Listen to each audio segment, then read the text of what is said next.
नमस्कार दोस्तों। कार्तिक 9 साल का था। उसके मम्मी पापा एक ही कंपनी में काम करते थे।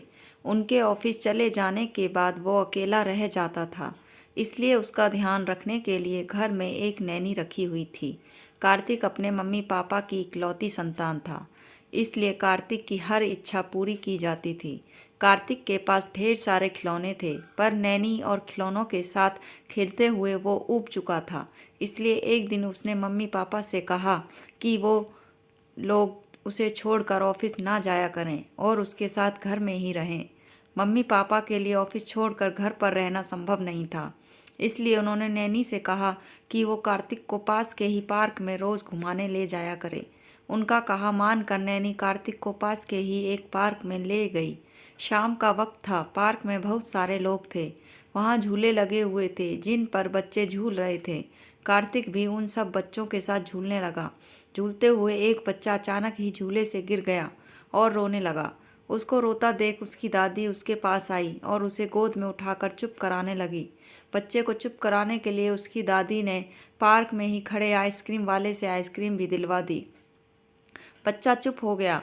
नैनी ने भी कार्तिक के बिना मांगे ही उसे आइसक्रीम दिलवा दी। कार्तिक बहुत देर से उस बच्चे और उसकी दादी को देख रहा था। वो बच्चा फिर से कार्तिक के बगल में आकर झूलने लगा। ये तुम्हारी नैनी है? कार्तिक ने उस बच्चे से पूछा। नहीं, वो मेरी दादी हैं, मुझे बहुत प्यार करती हैं, उस बच्चे ने कहा और भागकर अपनी दादी के पास चला गया। दीदी, आपकी भी दादी हैं? कार्तिक ने अपनी नैनी से पूछा।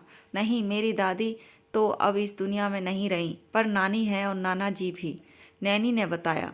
फिर कार्तिक और नैनी घर आ गए। रात को कार्तिक के मम्मी पापा घर आए तो कार्तिक ने उनके सामने एक अजीब सी जिद रख दी। वो कहने लगा कि मुझे दादी, दादाजी और नानी और नाना जी चाहिए। उसके मम्मी पापा उसकी बात सुनकर चौंक गए। नैनी ने बताया कि पार्क में बहुत से बच्चे अपने दादा दादी के साथ आते हैं। उन्हें देखकर ही कार्तिक के मन में यह बात आई। कार्तिक की मांग गलत नहीं थी, पर पूरी भी नहीं हो सकती थी, क्योंकि चारों में से कोई भी अब इस दुनिया में नहीं था। और रही रिश्तेदारों की बात, तो उसके मम्मी पापा दूसरे शहर में रहते और रिश्तेदार दूसरे शहर में थे। मम्मी पापा ने कार्तिक को समझाने की बहुत कोशिश की, मगर वो नहीं समझा। उसने नैनी के साथ पार्क जाना भी बंद कर दिया और हमेशा चुप चुप और चिढ़ा हुआ रहने लगा। कार्तिक की ऐसी हालत देखकर उसके पापा को एक उपाय सूझी। चलो, आज हम दादाजी, दादी, नानी और नाना जी सबसे मिलेंगे, कार्तिक के पापा ने कहा। कार्तिक बहुत खुश हुआ। फिर उसके मम्मी पापा उसे एक वृद्धाश्रम ले गए। कार्तिक को देखकर वृद्धाश्रम में मौजूद वृद्ध लोग बहुत खुश हुए।